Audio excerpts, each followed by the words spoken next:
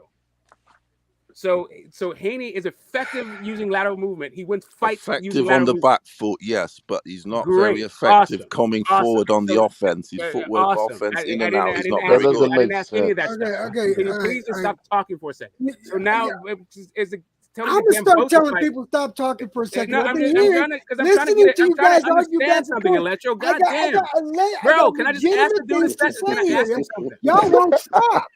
Again, because I'm trying to find out what. I'm trying to bro, ask you. I'm trying to have a technical conversation about y'all the are fucking arguing. boxing. Can you get What the point? technical? You ain't no technical Bro, though, Smoke. okay, You're not now, technical to be the out. question. So now, Please hold get it up. over with so I can get my Hold up question a second. Just hold up a second. Jeez. So, can you tell me the fight that Kambosos won using lateral movement? Kambosos, the last two fight, the fight. I'm telling you now, the fight with Selby and Tio was the blueprint for him to beat Haney. Okay. Again, Because you're changing the subject, and we're talking about feet. We're talking about feet, box. fuck the Bro. feet. When I'm Fuck talking the about feet. There ain't blueprints, no I'm not fucking talking Fred about Astaire, blueprints, Michael bro. Jackson All right, about. fine. If you're just gonna pivot to some other Right. shit we ain't What I'm talking about, saying to you we're is talking about feet. the Selby performance I don't give a was a fuck about the Selby blueprint. performance unless you're But saying I he used do. lateral movement I against do. Selby. I do because it was Did he a use lateral movement blueprint to against beat Selby? Haney. Did he use Because his he lateral was a movement back against foot Haney? bitch. Did he use lateral Hey, this movement shit against is Selby? Okay, a comedy. poor man Haney. Selby was a poor man's version of Okay, Haney. are we talking about feet? Are we That's a good talking about blueprint he Selby got versus there. Haney? Okay, a back foot fighter, Okay. safe fighter like Haney, Okay, and you're then he just saying fought it. an You just came up attacker here to like talk shit. Tio. Okay, I got it. Go ahead, Electro. You He's got it. got the Your floor. tools. He's Go got the ahead. tools. Pudo, okay, not Pudo. Paulo, let me ask you this, all right? I think you made a mistake though. So you'll let me know if I'm wrong here, but you were saying that he has that he comes forward when I watch Kambosos is not a forward fighting. He's not a come forward fighting man.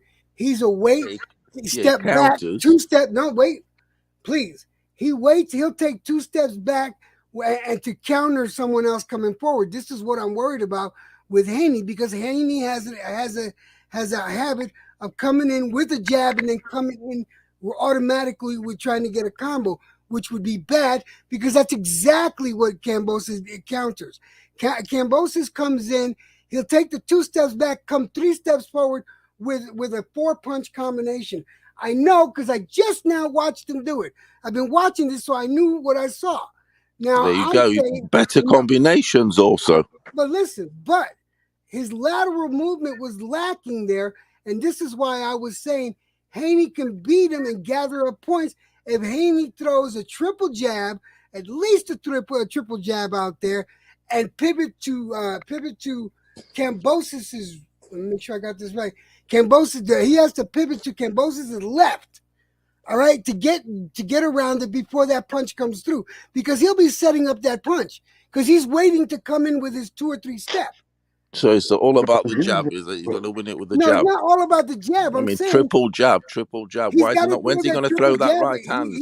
He's Why got is to the throw. right hand always protecting the chin? Because he's scared, isn't he? That's Well, no, his problem. He's always got his right hand being tucked here, up by the Paulo. My chin. point being here, if he He gets the doesn't triple use his jab right hand off, enough, Haney. if he gets the triple jab off, that's good. That's going to put Kambosos off balance, and if Haney could get to the far side of his left, then he'd be able to get another 2 or 3 punch combination. Kambosos will And side move that with the left hook straight away. That would negate Kambosos' what is it, counter his counter setup, which would stop that coming because Kambosos got a vicious 4-punch combination. I'm not gonna lie. He has a vicious 4-punch combination. He'll go 3 to the body, 1 to the head, or he'll go